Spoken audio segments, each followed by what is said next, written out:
Okay, Assalamualaikum dan selamat sejahtera.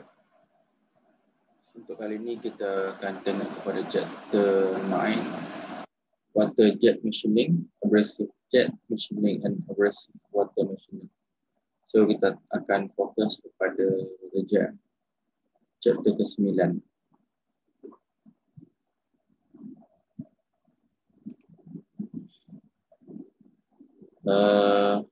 Nota ni berterabur chapter 8 ni sebenarnya daripada kod yang lain.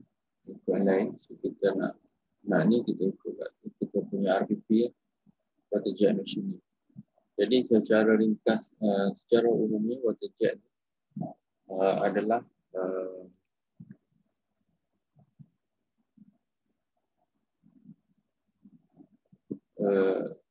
pemotongan yang menggunakan material removal proses yang menggunakan high velocity stream of fluid, air or gas, biasanya or water. So, biasanya kita akan tengok pada water dan campuran abrasive mixture. Jadi untuk pemotongan water jet ni basically untuk memotong part yang bukan metal lah, biasanya metal yang lebih lembut ataupun material yang lebih lembut. Biasanya kita akan menggunakan water saja, air. Tapi jika material tu keras, lebih kuat, kita tambah air tu, kita masukkan sekali dengan abrasive mixture. Biasanya abrasive tu daripada sama ada pasir ataupun gelas ataupun benda-benda lain. Abrasive ni kecil, keras, dan dia ada sharp edge untuk pemotongan. Jadi high velocity jet is aimed at surface under controlled condition. Jadi untuk pemotongan tu, air tu kita lalukan dengan very high pressure, high velocity. Daripada nozzle dia, kita target kepada workpiece. Dari situ berlaku material removal untuk menghasilkan pemotongan. Secara umumnya, the result is highly accurate, used for sama ada cutting, cleaning, drilling, debur dan sebagainya. Jadi water jet ni boleh dikatakan sebagai satu metod yang agak accurate lah berbanding dengan metod-metod konvensional lain.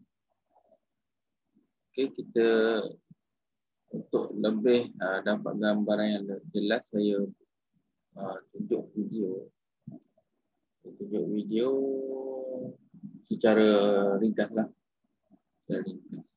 untuk water jet.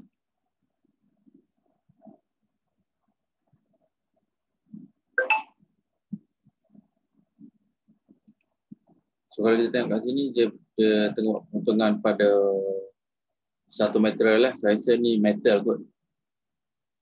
Okay. Proses dia agak laju. Yang ni tak sure sama ada dia guna abrasive ataupun water seperti itu.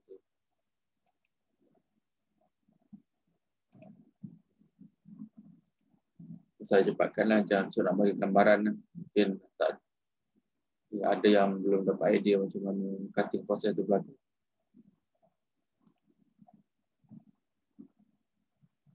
Okay. So dia boleh juga buat pemotongan macam ni. Tadi yang pada flat, ada flat punya ni kan. So yang ni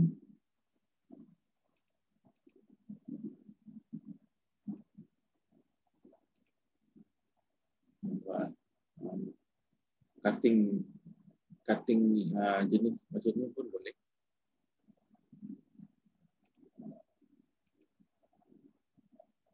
Ini cutting hollow.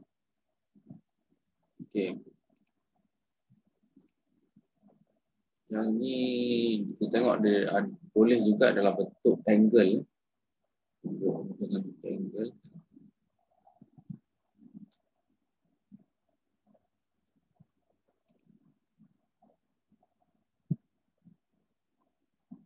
So kat sini nozzle dia. Betapa tinggi. Betapa tinggi dia punya pressure. Sehingga dia mampu memotong logam. Kita tengok. Bukti dia boleh buat dalam bentuk angle. Tengok. Okey, yang ni ini untuk removal. Yang tadi tu macam removal nak remove joint. So yang ni pun boleh yang bentuk. Jadi banyak jenis lalu. Okey.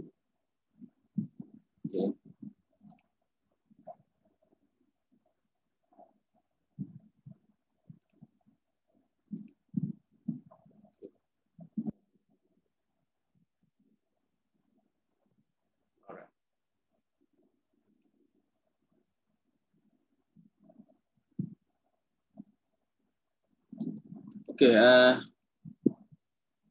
saya tak nak bagi macam biasalah, saya tak nak slide ni panjang.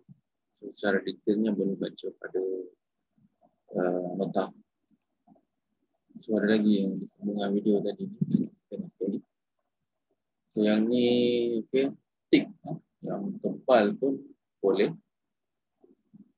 Tebal pun dia boleh buat potongan ni. Okay.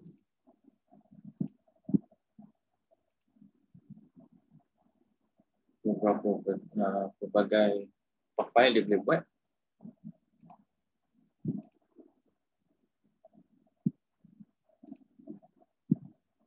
Okey.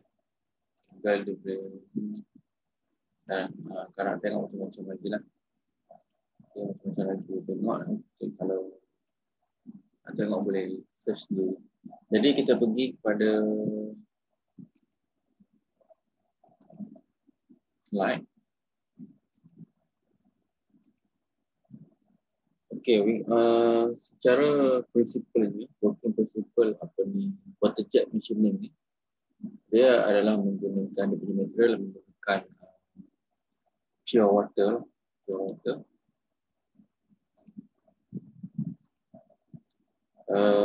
Ni untuk kita kata soft material. Soft ni soft pada spesifikasi yang digunakan untuk mesin ni lah. Ada juga metal, dia keras tapi kita panggil soft material. Kita gunakan biasanya guna air. Ya. Ataupun untuk material yang agak keras, kita akan add pure water tu bersama dengan abrasive material seperti garnet, aluminum oxide, sand dan glass beads. Okay, contoh ni adalah nozzle dia. So dia keluar ni ada water ataupun water ditambah dengan addition of abrasive mix. Jadi secara basicnya dia punya construction of water jet machining ni seperti yang kita dalam video ni. Okay. Dia ada first dia punya tank lah, reservoir dia ni, water reservoir. So dia punya main kan air, so dia ada tank untuk storage dia punya water tu kan. Dan dia ada pump, hydraulic pump. Hydraulic pump ni untuk pump air ni. Pressure dia boleh pergi sehingga 5 bar pump tadi. Dan dia ada ini antara yang penting, hydraulic intensifier. So jadi hydraulic intensifier ni dia menukarkan pressure daripada 4 bar. Okay. Dan ada 2 piston lah. Piston ni kalau tengok dia boleh buka ke kiri dan ke kanan. Boleh convert ataupun push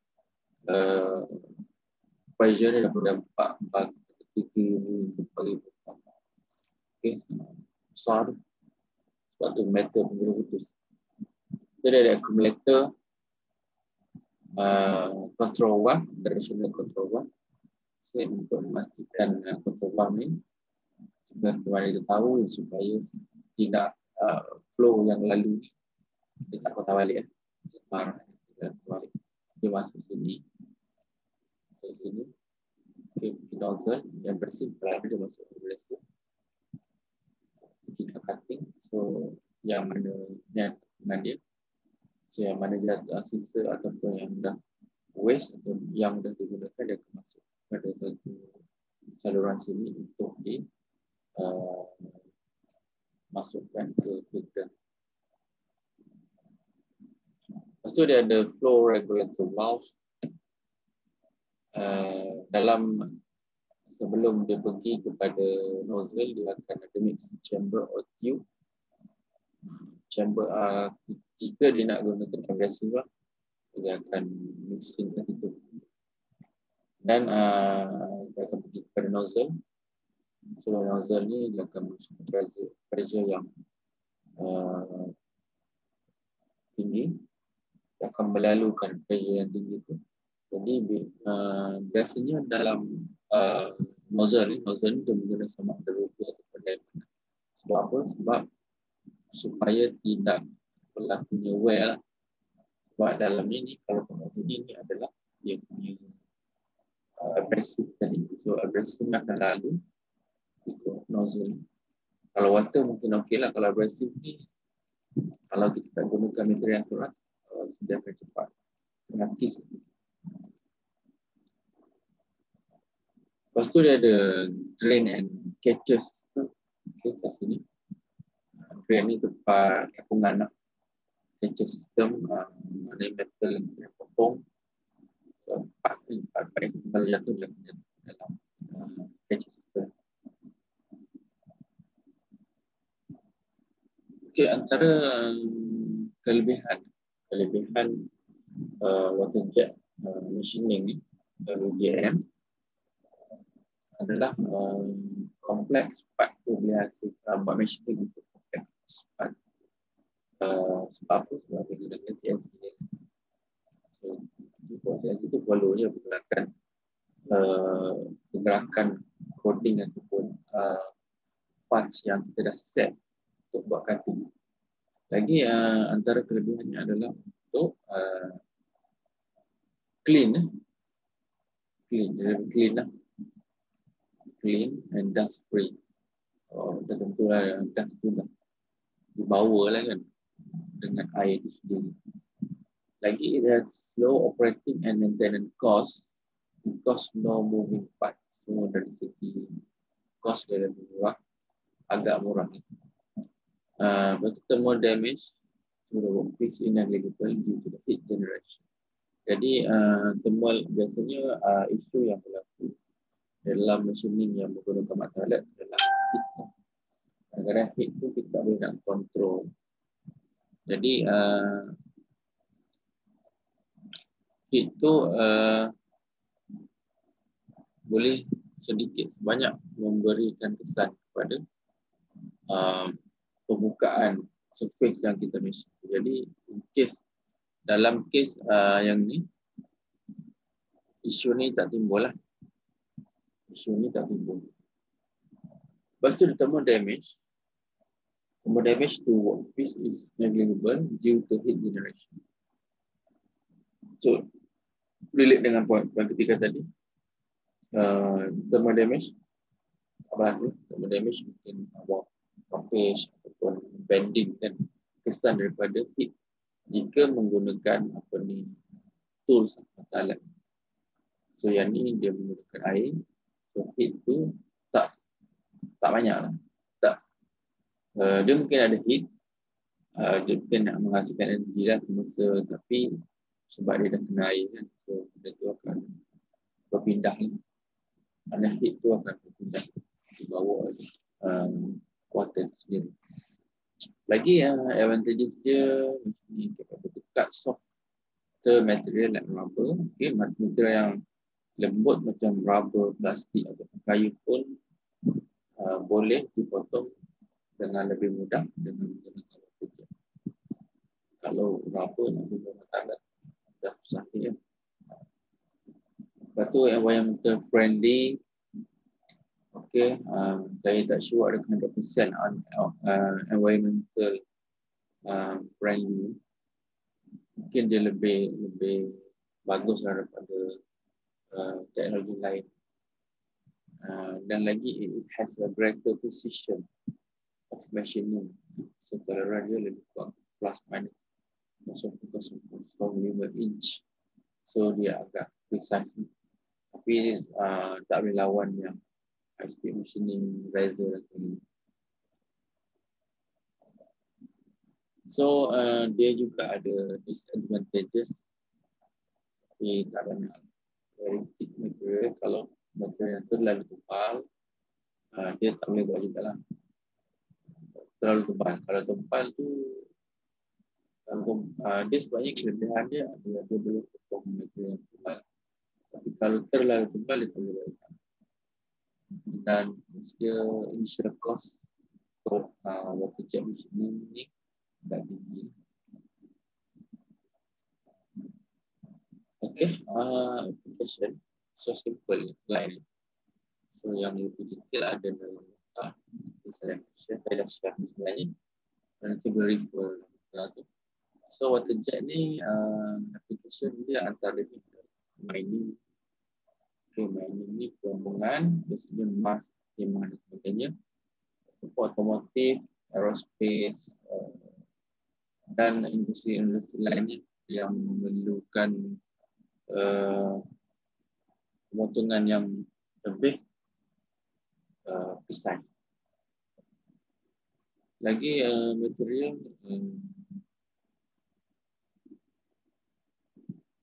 application dia antara lagi rubber, textile, plastik, foam, leather, komposit dan sebagainya. Okay. Dan juga ia juga digunakan untuk macam sheet untuk kepingan kayu dan ferrous metal, textile dan sebagainya. Okay. Seramik pun boleh. So macam-macam lah application dia.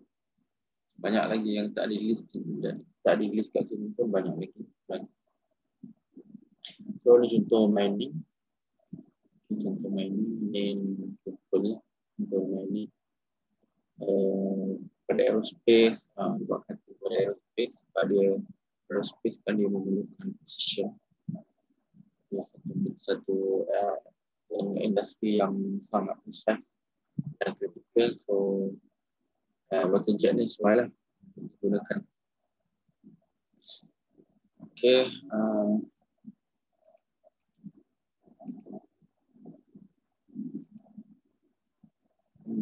Okay. Lagi kita so nota ni bisa saya kebagi dan boleh refer kat sini.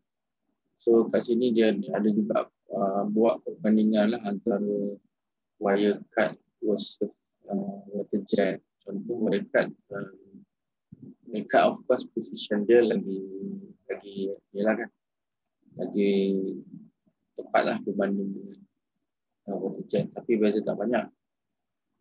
0.1, 0.3.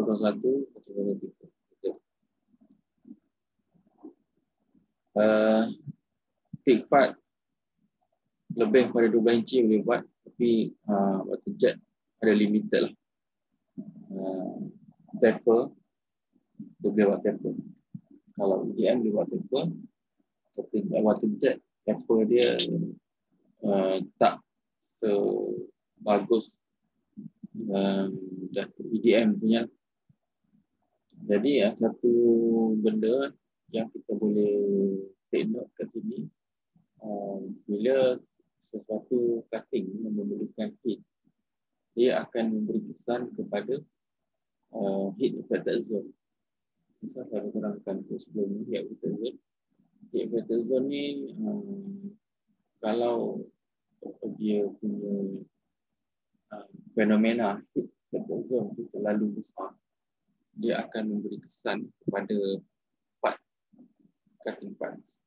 Jadi untuk water jet dia tak ada heat HSM. So isu yang timbul daripada HSM ni tak berlaku lah pada water jet. Ni kita tengok kalau kita compare dengan PM. Lagi kita juga boleh tengok dengan laser. Laser, of course laser lagi cepatlah berbanding dengan waterjet. Tapi akusi dia lagi bagus berbanding dengan waterjet. Mungkin ada isu dekat laser dia, ada isu kesan pemotongan. Jadi untuk waterjet tak ada isu-isu, so dia tak memerlukan secondary process pemotongan. Ada juga kita boleh juga tengok dengan plasma, tapi plasma cost menjadi isu yang utama berbandingkan dengan waterjet. Waterjet ni dah tinggi cost, tapi ada lagi cost lagi tinggi iaitu plasma. Waterjet tadi kita dah sebut. PDF ni lebih konten dia lebih kurang dengan yang saya simplifykan tadi. So nanti untuk detail, teman-teman lebih detail boleh baca apa yang ada dalam muatan proses parameter antara parameter di MRR. So kita tak fokus kepada MRR. Fit rate macam biasa, macam machine yang biasa. Kalau ada fit rate, ada depth cut,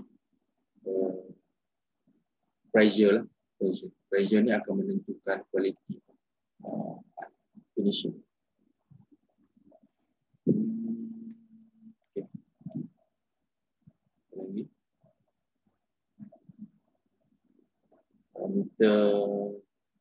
So type of type of abrasive. So ada berapa tadi kita sebut, garnet, diamond, aluminium oxide, silicon carbide. So benda-benda ni lah untuk bila untuk kita buat cutting, untuk kita buat cutting pipe yang luka, kita kena abrasive. Okay, yang lain dah sebut. So saya rasa tak banyak sangat. Ini kalau tengok detail lah, singkip pun macam ni lah kalau. Okay, so calculation. So itu saja untuk briefing untuk waterjet machine, chapter mesin. Okay, so kita just kepada expose basic knowledge lah kepada waterjet. Okay, dan nak tengok ni susah, kita kat inspection memang tak ada so far. Macam tak ada saja. Paling dekat jiran kita TVN tu saya tak sure, saya juga tak ada. Attack batu pekat mungkin ada.